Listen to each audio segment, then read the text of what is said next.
রাধে রাধে। আজকে সকাল সকাল চলে যাচ্ছি আমরা গঙ্গা স্নানে। আমাদের নবদ্বীপ পরিক্রমা পরিপূর্ণ হয়ে গেছে, তো সকাল সকাল চলে যাচ্ছি গঙ্গা স্নানে। গঙ্গা স্নান করে এই দেখো পিছনে রুমি বোতলে করে গঙ্গা জল নিয়ে আসবে।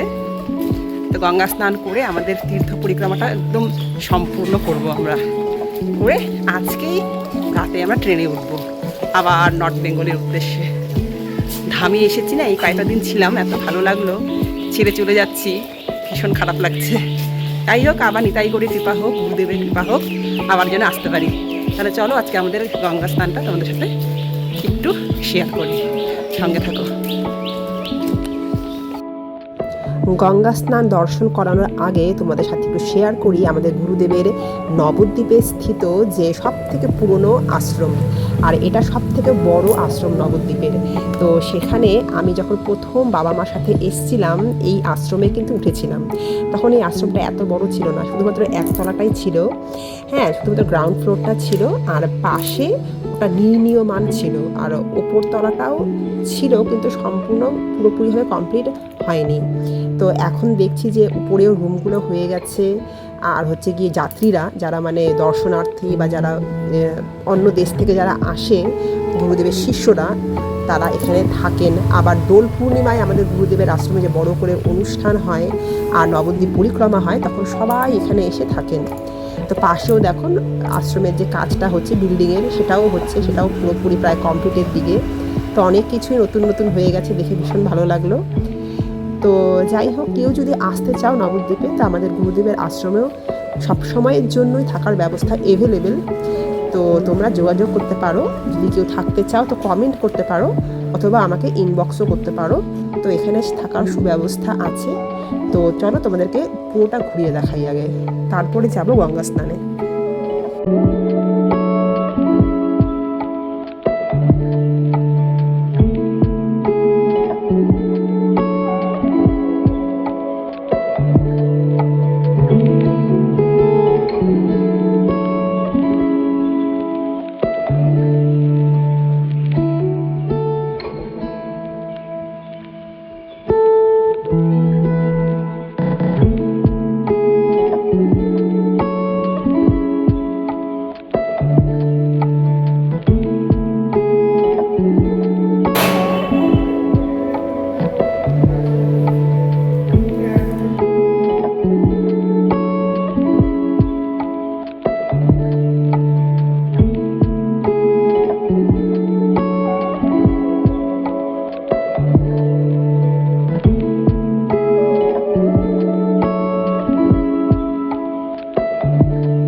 তো এই মুহূর্তে আমরা দাঁড়িয়ে আছি গঙ্গার ঘাটে। দেখতে পাচ্ছ গৌরাঙ্গ মহাপ্রভুর একটি মন্দির আছে, আর আছে ওপরে একটি বিশাল বড় বটপাকুড়ের গাছ, যেখানে প্রচুর বানর সেনারা বা হনুমান সেনারা আছেন। এনারা বানর নন, এনারা হলেন হনুমানজি।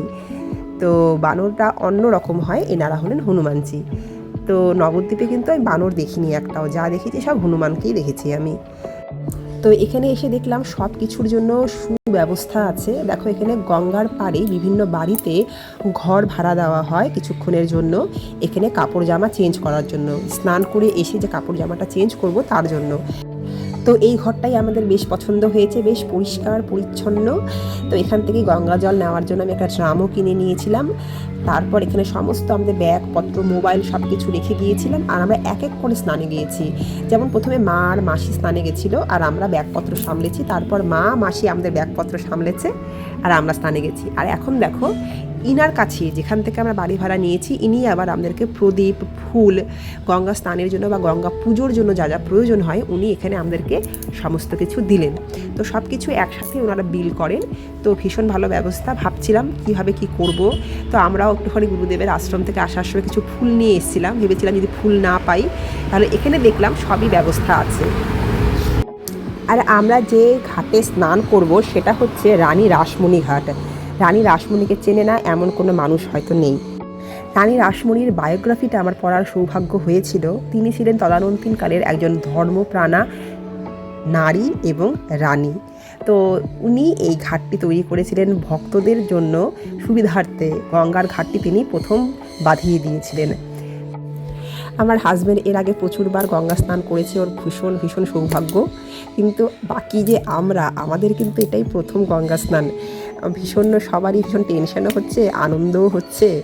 তো যাই হোক, আনন্দ আর ভয় সবটা মিলিয়ে আমরা এখন গঙ্গা স্নানে নামবো। তোমরা সঙ্গে থাকো।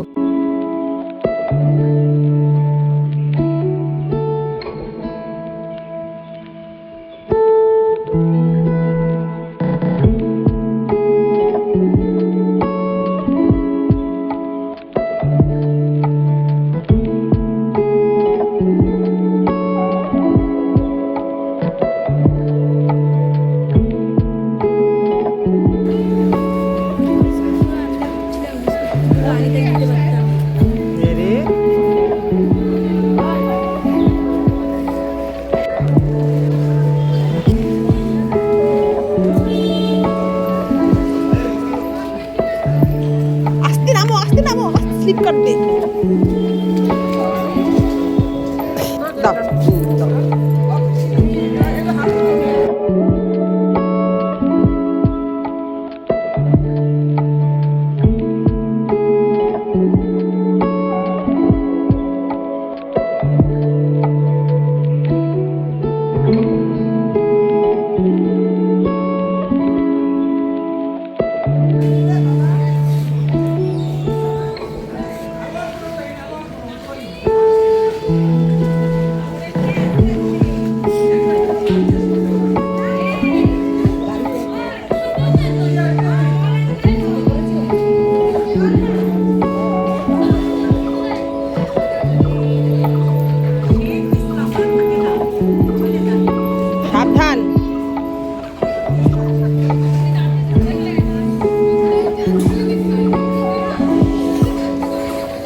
ওখানে ডুব দাও না, আরে ডুব দাও।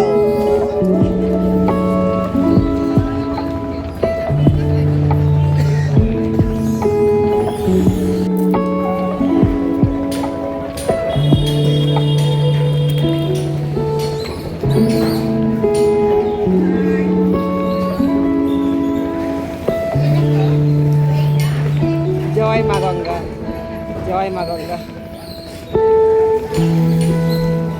জয়।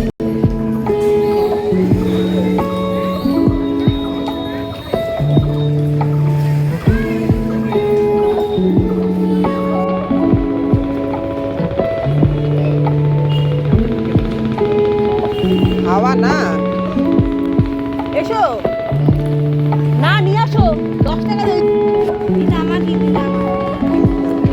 যাও।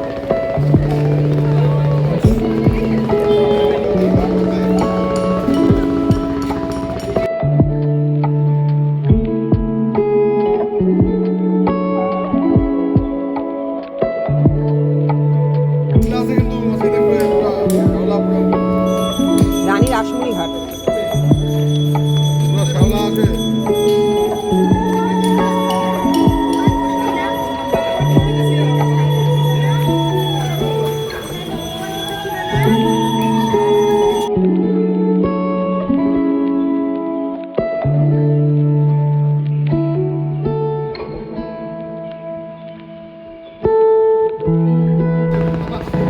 পুরো মাথা চুবাতে হবে, নাহলে স্নান শুদ্ধ হবে না। মুখ ডুবাস কে? শরীর ডুবা, তারপর আস্তে আস্তে মাথা ডুবা, শরীর চালি ডুবা।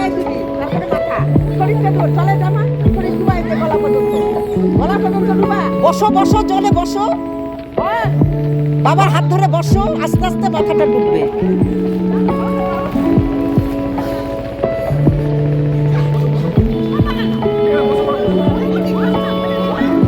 হ্যাঁ হ্যাঁ,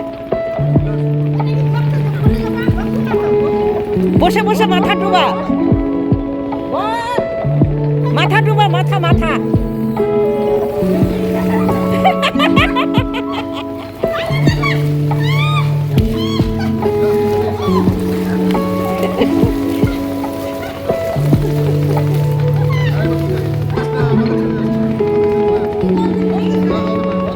বাবাকে ধরে হ্যাঁ ডুব দাও, বসো বসো, একটা পাখির মতন মুখটাকে দেখ।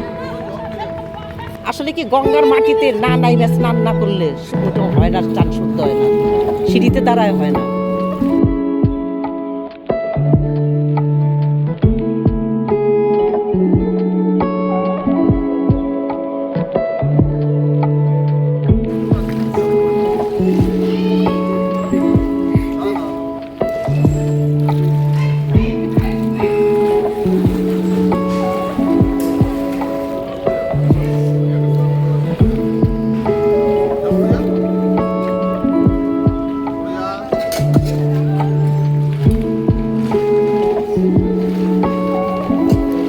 এসো আস্তে আস্তে,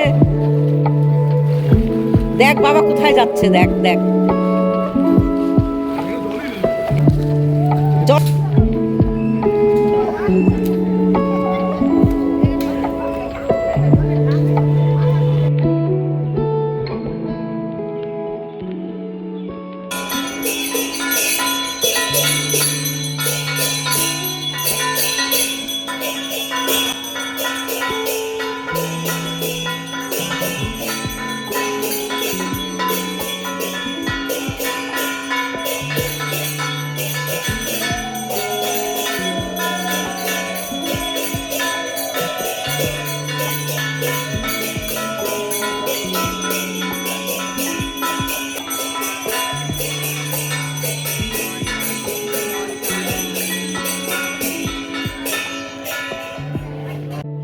ফাইনালি আমাদের সবার গঙ্গা স্নান হয়ে গেল, কিন্তু আমারটা মানে কোনো রকম হয়েছে, মাথাটা সেরকম করে ভিজাতেই পারিনি আমি, ভীষণই ভয় করছিল।